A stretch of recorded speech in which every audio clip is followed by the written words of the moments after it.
Hello, good morning. તો આજે આપણે બાયોલોજીમાં કોષનું વિહંગાવલોકન મતલબ કે સેલના ઉપરથી એના વિશેની માહિતી મેળવીશું કે સેલ છે શું, કઈ કઈ પ્રકારના સેલ છે, એ બધું આજે આપણે જાણીશું. તો ગયા વિડીયોમાં મેં તમને કોષ વિશેનું થોડું બેઝિક ઇન્ટ્રોડક્શન આપ્યું હતું અને કોષવાદ વિશે સમજાવ્યું હતું. તો આજે હવે થોડું કોષ ઉપર. તો તમે બધાએ ડુંગળીની છાલ અને મનુષ્યના ગાલના કોષોને સૂક્ષ્મદર્શક યંત્રમાં જોયા હશે, બરાબર?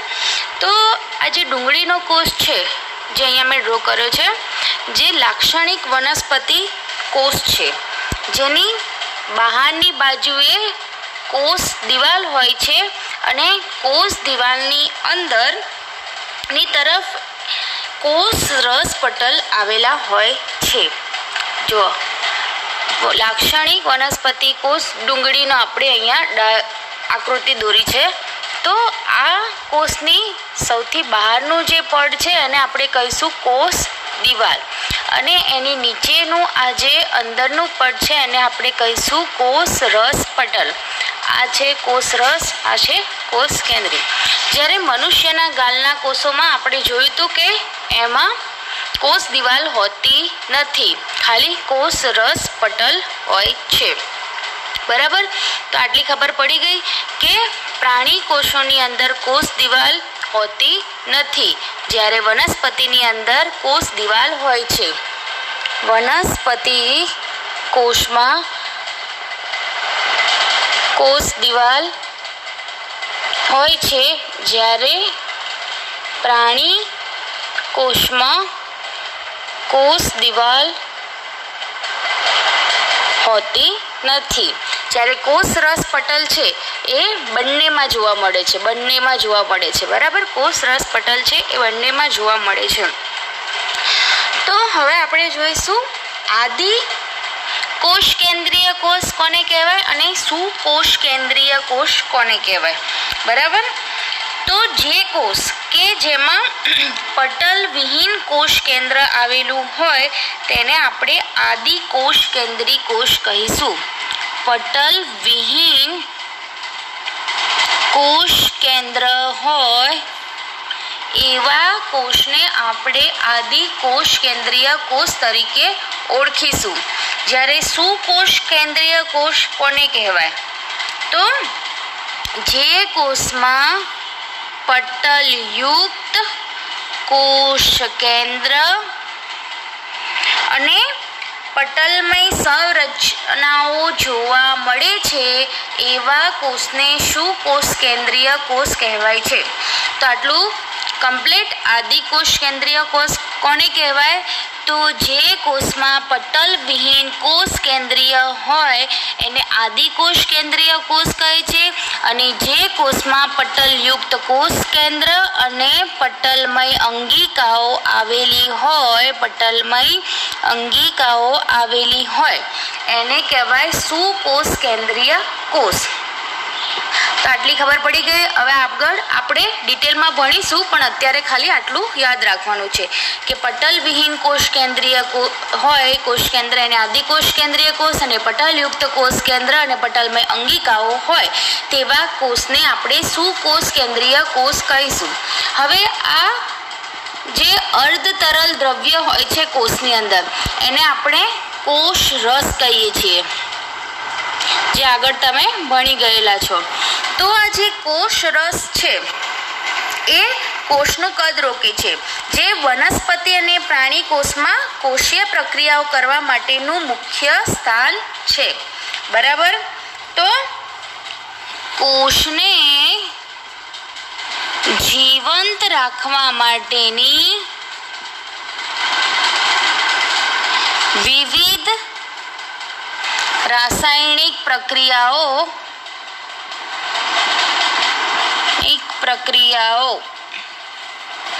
કોષ રસમાં થાય છે. કોષને જીવંત રાખવા માટેની વિવિધ રાસાયણિક પ્રક્રિયાઓ કોષ રસમાં થાય છે. મીન્સ કે કેમિકલ રિએક્શન કોષને જીવંત રાખવા માટેના ક્યાં થાય છે? તો કોષ રસમાં થાય છે.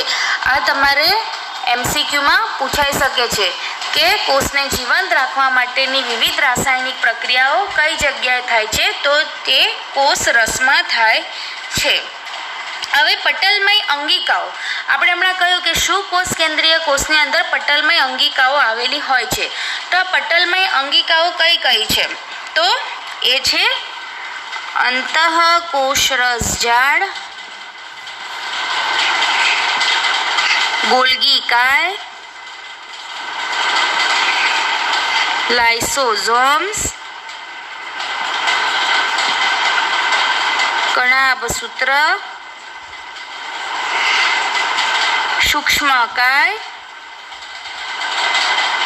અને રસ ધાનીઓ.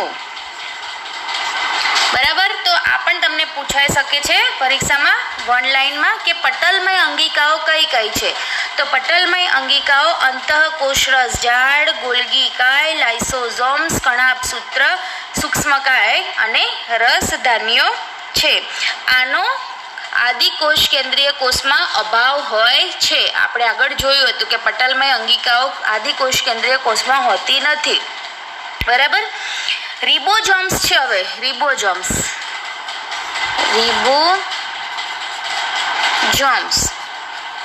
એ પટલ વિહીન અંગિકા છે. રિબોઝોમ્સ એ પટલ વિહીન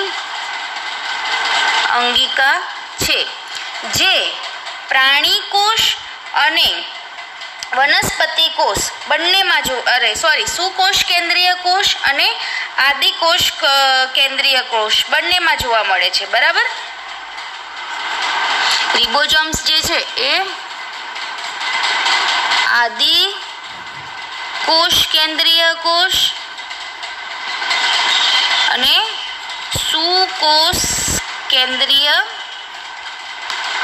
કોષ બંનેમાં જોવા મળે છે, કારણ કે એ પટલ વિહીન અંગિકા છે. ખાલી પટલમય અંગિકાઓનો જ આદિકોષ કેન્દ્રીય કોષમાં અભાવ હોય છે, જ્યારે પટલ વિહીન અંગિકા કઈ છે? રિબોઝોમ. એટલા માટે આદિકોષ કેન્દ્રીય કોષમાં પણ જોવા મળશે અને સુકોષ કેન્દ્રીય કોષમાં પણ જોવા મળશે. હવે આ રિબોઝોમ્સ એવું નથી કે ખાલી કોષ રસમાં જ જોવા મળે. રિબોઝોમ્સ એ એના સિવાય પણ હરિતકણ અને કણાભસૂત્રમાં પણ જોવા મળશે. આ ઉપરાંત અંતઃકોષરસ ઝાડ, તમને ખબર છે કે અંતઃકોષરસ ઝાડ બે પ્રકારના હોય છે, કણિકામય અને કણિકા વિહીન અંતઃકોષરસ ઝાડ. તો આમાં જે કણિકામય અંતઃકોષરસ ઝાડ હોય એમાં જે કણિકા હોય છે એ શું હોય છે? રિબોઝોમ્સ જ હોય છે. બરાબર. એટલે રિબોઝોમ્સ એ પટલ વિહીન અંગિકા છે જે સુકોષ કેન્દ્રીય કોષ તેમજ આદિકોષ કેન્દ્રીય કોષ બંને પ્રકારના કોષમાં જોવા મળે છે. રિબોઝોમ્સ માત્ર કોષ રસમાં જોવા મળે છે એવું નથી, પરંતુ તે હરિતકણ જે કે વનસ્પતિમાં આવેલા છે અને કણાભસૂત્ર તેમજ કણિકામય અંતઃકોષરસ ઝાડ પર પણ જોવા મળે છે. પ્રાણી કોષમાં પટલ વિહીન અંગિકા કઈ છે? તો તે છે તારા કેન્દ્ર. પ્રાણી કોષમાં જ હોય. આ તમે બધું આગળ ભણી ગયેલા છો, ખાલી તમને રિવાઇઝ કરાવવાનું છે. આ તારા કેન્દ્ર કે જે પ્રાણી કોષમાં જ જોવા મળે છે, જે કોષ વિભાજનમાં મદદરૂપ થાય છે. બરાબર. હવે આપણે કોષ કદ, આકાર અને કાર્યની દ્રષ્ટિએ કેવી રીતના જુદા જુદા હોય છે એ આપણે જોઈશું. કોષ છે એ કદ, આકાર અને કાર્યની દ્રષ્ટિએ જુદા પડે છે. બરાબર. તો સૌથી નાનો કોષ કયો છે? આ તમારે ખાસ યાદ રાખવાનું છે, આ બહુ પૂછાય છે. સૌથી નાનો કોષ કયો છે? તો સૌથી નાનો કોષ માઇક્રોપ્લાઝ્મા છે. માઇક્રોપ્લાઝ્મા. ઓકે. સૌથી નાનો કોષ માઇક્રોપ્લાઝ્મા જે 0.3 માઇક્રોમીટર લંબાઈના હોય છે. સૌથી નાનો કોષ માઇક્રોપ્લાઝ્મા છે જે 0.3 માઇક્રોમીટર લંબાઈના હોય છે. અને સૌથી મોટો અલગીકૃત એક કોષ મતલબ કે આઇસોલેટેડ સિંગલ સેલ કયો છે? તો શાહમૃગ પક્ષી એનો અંડકોષ, શાહમૃગનો અંડકોષ. બરાબર. સૌથી મોટો અલગીકૃત એક કોષ કયો છે? તો એ સામૃગનો અંડકોષ છે. હવે આપણા બહુકોષી સજીવોમાં મનુષ્યની અંદર રક્તકણ જે 7 માઇક્રોમીટર વ્યાસના હોય છે, 7 માઇક્રોમીટર વ્યાસના હોય છે. આ ખાસ યાદ રાખવાનું છે. આ અમુક વખત તમને માઇક્રોમીટરના mm કરીને પણ એવી રીતે તમને કન્ફ્યુઝ કરવા માટે એવી રીતે પ્રશ્ન પૂછી શકે છે. બરાબર. તો મનુષ્યના રક્તકણ 7 માઇક્રોમીટર વ્યાસના હોય છે. અને મનુષ્યના ચેતાકોષ કે જે સૌથી લાંબો કોષ છે, અહીં તમારે ખાસ ધ્યાન રાખવાનું છે. સૌથી મોટો કોષ પૂછાય તો એ છે અલગીકૃત એક કોષ સામૃગનો અંડકોષ. જ્યારે અહીં છે સૌથી લાંબો, તો સૌથી લાંબો છે ચેતાકોષ.